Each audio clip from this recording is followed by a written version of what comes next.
Halo, selamat siang menjelang sore bersama saya Pendeta Sulungan Sian. Saya sedang membuat singa-singa. Singa-singa itu adalah tidak sama dengan pengertian singa yang kita pahami. Singa-singa itu istilah orang Batak yang eh, artinya adalah untuk menunjukkan bahwa singa-singa itu adalah berpikir. Gitu. Orang Batak yang berpikir seperti itu. Jadi tidak sama dengan pengertian singa, binatang singa seperti itu. Hanya saja sama, hampir sama namanya. Tapi singa-singa itu adalah berpikir, itu aja. Sederhana sekali pengertiannya. Saya sedang membuat singa-singa di tempatnya, kuburannya pendeta, nyonya pendeta Bishop pendeta Dr. Langsung Sitorus. Hari ini kita akan bahas dalam pendalaman Alkitab tentang kegelisahan, ya. Beberapa para rohaniawan tentang doktrin, tentang dogma gereja, ya. Saya tidak begitu memahami doktrin apa itu dogma seperti itu. Saya lebih mendalami apa yang dipahami Yesus, apa yang dilakukan oleh Yesus seperti itu, ya. Saudara-saudara yang terkasih dalam Yesus Kristus, ya, sering sekali dalam kehidupan orang beriman, ya, dogma ataupun doktrin menjadi sesuatu yang lebih lebih enak dibicarakan, ya, lebih lebih membuat kita bergairah untuk kita dengar ataupun kita diskusikan. Saudara-saudara, ya, sering sekali dalam kehidupan orang Kristen lebih konsentrasi kepada ajaran dogma ataupun doktrin. Bagi saya, dogma itu adalah sebuah pengajaran oleh bapak teolog atau ahli-ahli teologi yang dibakukan menjadi suatu pengajaran sebuah gereja. Dan beberapa informasi mengatakan bahwa dogma tidak perlu dipertanyakan lagi, kira-kira seperti itu. Saudara-saudara, sering sekali dalam kehidupan orang Kristen, ya, lebih konsentrasi memikirkan hal-hal seperti itu sehingga lupa pada pengajaran Yesus Kristus. Saya tidak pernah melihat dalam pengajaran Yesus Kristus Yesus itu berbicara tentang dogma ataupun doktrin seperti itu. Dia berbicara tentang kasih, tentang moral seperti itu. Bahwa buah daripada iman yang kita miliki terhadap apa yang kita percaya menghasilkan moralitas yang baik. Bukan rumusan-rumusan. Yesus tidak pernah dalam cerita Alkitab berbicara tentang rumusan-rumusan. Dia hanya berkata, akulah jalan kebenaran dan hidup. Tidak akan sampai kepada apa? Tanpa melalui. Itu aja, selesai. Tetapi sayang saudara-saudara, semakin banyak orang memahami, memperdalam Alkitab, justru saya lihat tidak semakin sederhana. Padahal Yesus mencoba menyederhanakan. Bagaimana dengan penyederhanaan iman kita itu? Kita memiliki moral yang baik, yaitu mengasihi. Rumusan-rumusan orang tentang baptisan orang dewasa, baptisan anak-anak, ya, tentang bahasa roh seperti itu, ya, membuat perseteruan antar gereja. Saudara-saudara, banyak sekali orang sudah mati hanya karena masalah dogma ataupun doktrin. Saya tidak mengerti mana bedanya dogma ataupun doktrin. Tapi saudara-saudara, pengajaran Yesus tidak berdampak pada kematian, tidak berdampak pada perang, tidak berdampak kepada perseteruan. Bukan tidak ada terjadi perseteruan ataupun perbedaan pendapat di masa Yesus. Orang Saduki berbeda pendapat dengan orang Farisi tentang kebangkitan dan tentang malaikat. Orang Farisi percaya pada kebangkitan. Orang Saduki tidak percaya pada kebangkitan dan malaikat.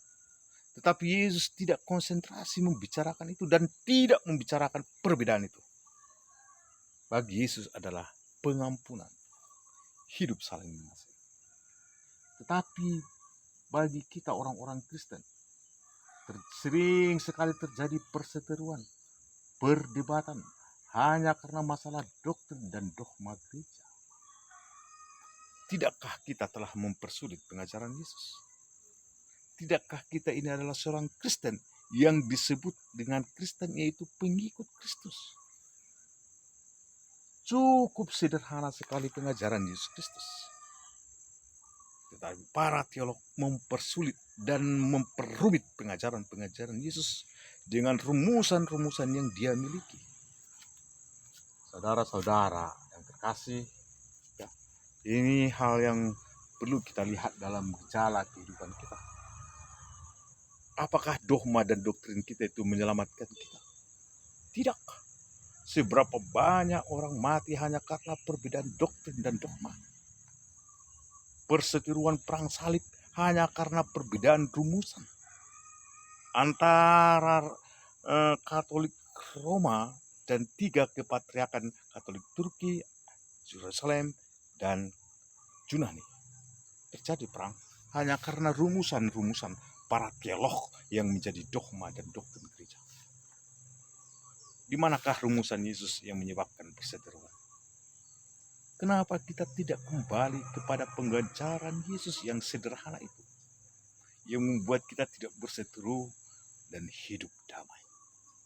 Saudara-saudara, tidaklah hal yang sulit memahami semua dogma dan ajaran para teolog dan bapak-bapak gereja yang dulu. Hal yang sangat mudah. Dan itu bagi saya secara pribadi bukan sebuah kebanggaan. Hanya menciptakan rasa benci kepada gereja yang memiliki dogma dan doktrin yang berbeda. Terjadilah penyerangan hanya karena rasa benci atau hanya karena perbedaan. Terjadi penyerangan kepada gereja yang berbeda. Saudara-saudara, doktrin dan dogma saudara tidak menyelamatkan saudara. Yesus yang menyelamatkan saudara. Kembalilah kepada Yesus. Back to basic. Sederhanakan iman saudara. Iman yang diajarkan oleh Yesus sangat sederhana. Jangan suka memperrumit. Kasihilah musuhmu. Lakukanlah pengampunan. Kasihilah sesamamu. Kasihilah Tuhan Allahmu. Apa susahnya itu? Saudara-saudara, saya sangat prihatin ya. Kalau menderita tidak. Saya sangat prihatin ya. Kebanggaan para mereka yang menyebut atau orang lain yang menyebut dirinya ahli teolog atau ahli kitab ya, yang akhirnya dalam bahasa mereka hanya menunjukkan kegelisahan, padahal kegelisahan itu menunjukkan betapa kita tidak bahagia dengan iman yang kita miliki. Iman itu membuat kita enak makan, enak tidur, enak senyum. Saudara-saudara tidak pernah diberikan rekomendasi oleh Tuhan untuk menghakimi orang-orang yang berdosa. Tetapi sering sekali karena perbedaan dogma dan doktrin, kita menghakimi orang-orang. Apa nikmatnya menjadi seorang Kristen seperti itu? Mari kita sederhanakan. Saudara-saudara, orang seperti itu berbeda dengan orang Farisi. Pada masa Yesus itu ada. Tapi Yesus sedikit pun tidak menyinggung itu. Sedikit pun dia tidak menyinggung. Dengan kita berdasar kepada kebanggaan memahami doktrin, kebanggaan dengan dogma kita sudah menjauh dari Yesus Kristus. Kembali kepada Yesus. Yesus itu menyederhanakan pengajaran. Yesus itu menyederhanakan pengajaran-pengajaran yang dipahami oleh ahli-ahli Taurat pada masa itu. Pemahaman ahli Taurat tentang firman Tuhan menjadi kutuk dan menjadi hakim bagi orang-orang berdosa. Saudara-saudara, tidak itu arti daripada firman Tuhan itu bagi kita. Tapi kita bisa bersukacita dengan orang-orang yang baik. Kita bersukacita dengan orang-orang yang berdosa. Lihat Yesus. Di antara orang-orang berdosa, di antara para pelacur, di antara para pemungut cukai, dia bisa berbahagia sebagai anak Tuhan, sebagai orang yang tidak berdosa, sebagai orang yang kudus. Tetapi kekudusan saudara sering membuat Anda menderita melihat orang berdosa. Apa arti kekudusan saudara? Apa arti iman saudara? Saudara-saudara, berhentilah memperdebatkan doktrin, memperdebatkan dogma gereja. Mari mulai mengasihi. Karena dampak dari iman kita itu adalah mengasihi. Tetapi dengan terus berkutat dalam dogma, berkutat dalam doktrin, dampak dari iman kita terhadap doktrin itu adalah menghakimi, mencari kesalahan orang lain saja. Saudara-saudara, mari jangankan yang berbeda agama dengan kita, yang berbeda doktrin pun kita sanggup membencinya. Yang berbeda dogma pun kita sanggup membencinya. Hanya karena perbedaan dogma itu saja.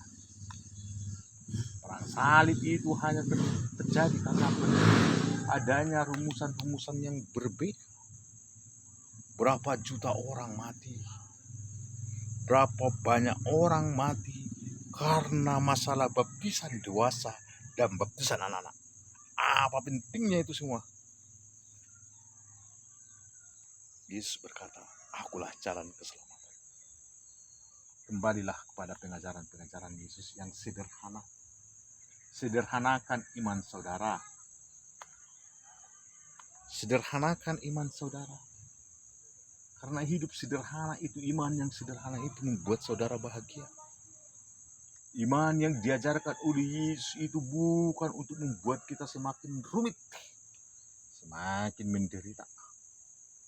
Tidak diberikan oleh Tuhan Yesus kepada kita rekomendasi untuk menderita terhadap dosa-dosa orang lain. Cukuplah Yesus menanggung semua penderitaan. Kita hanya menyampaikan kabar baik. Coba, apa arti kabar baik? Dalam kabar baik adakah penghakiman? Tidak. Dalam kabar baik itu ada pengampunan. Saudara-saudara, jangan merasa sudah memiliki sorga. Kita sering menuduh agama orang lain telah merasa memiliki sorga. Kita sendiri merasa bahwa telah memiliki sorga. Kita sering menghakimi orang yang berbeda dengan kita. Sorga itu milik Tuhan. Kita hanya meraihnya dengan percaya kepada Yesus. Belajarlah menjadi seorang Kristen yang tidak rumit. Belajarlah menjadi seorang Kristen yang mampu menyederhanakan masalah-masalah itu, masalah-masalah kehidupan kita. Belajarlah menjadi seorang Kristen yang enak dilihat, enak dekat dengannya. Kalau kehidupan Anda sebagai seorang Kristen hidup dalam menghakimi terus, bagaimana orang berdosa mau mendekat saudara?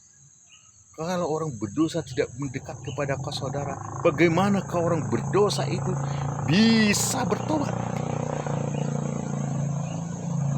Saudara,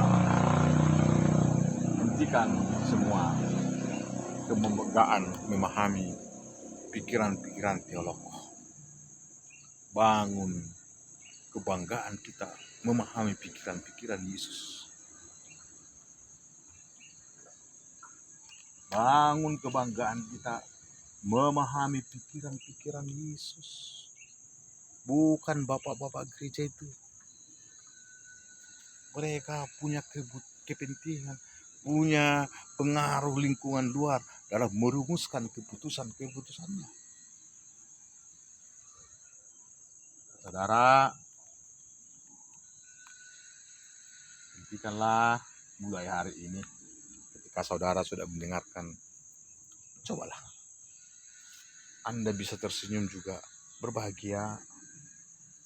Jangan habiskan energi saudara, energi sarapan pagi saudara, hanya karena dosa orang lain. Sayang sekali. Sayang sekali kebahagiaan saudara dikuras hanya karena dosa. Saudara-saudara, saya mau berikan satu pandangan seperti ini yang tidak harus Anda bakukan, karena itu juga bisa berbahaya. Kalau saya melihat orang berdosa, kenapa saya tidak begitu terganggu? Karena ada hikmat yang saya lihat. Oh, terima kasih, saya tidak sejahat dia. Begitulah saya melihat orang berdosa. Oh, terima kasih Tuhan, ternyata sejahat dia sudah menjadi sebuah kebencian. Dan saya lebih jahat dari dia. Oleh sebab itu saya harus berubah. Ada teladan yang bisa dilihat dari mereka. Oh, mereka adalah teladan yang tidak baik, yang tidak perlu ditiru. Habiskah energi saudara? Habis tapi berguna, daripada kita hidup membenci orang lain. Saudara-saudara, bagaimana orang mau menjadi seorang pengikut Kristus kalau kehidupan kita selalu menghakimi? Jangankan yang berbeda agama dan berbeda iman dengan kita, berbeda doktrin dengan kita saja, kita sudah membenci. Tidakkah seiman-imu itu telah melahirkan kebencian bagi saudara? Yesus tidak berbicara dogma dan doktrin. Tidakkah kita ini pengikut Kristus? Pengikut Kristus jadilah seperti Kristus, bukan seperti rumusan pengikut rumusan-rumusan bawa teolog itu. Omong kosong itu semua, saudara-saudara. Hiduplah berbahagia, jangan saling menyerang. Toh sorga itu adalah milik Tuhan, milik orang-orang yang percaya kepada Yesus, milik orang-orang yang percaya kepada pengajaran Yesus. Kasihilah sesamamu, kasihilah Tuhan Allahmu, berilah pengampunan, hiduplah berbahagia. Sejak kapan Yesus menderita melihat pelacur? Sejak kapan Yesus menderita melihat pemungut cukai itu? Tetapi Yesus menderita lewat bahasanya, celakalah engkau, terkutuklah engkau kepada ahli Taurat, para imam-imam itu. Penderitaan Yesus adalah dari bahasanya adalah kepada orang-orang yang merasa sudah memiliki Tuhan, yang merasa sudah memiliki kebenaran, yang merasa sudah memiliki surga. Janganlah merasa sudah memiliki kebenaran, merasa memiliki surga, merasa adalah yang terbaik, yang terbenar di hadapan Tuhan, maka Anda akan dibenci oleh Yesus Kristus. Salam. Mari kita lihat kehidupan Yesus tanpa doktrin. Dalam pendalaman Alkitab Cedal, saya ucapkan selamat siang dan selamat sore.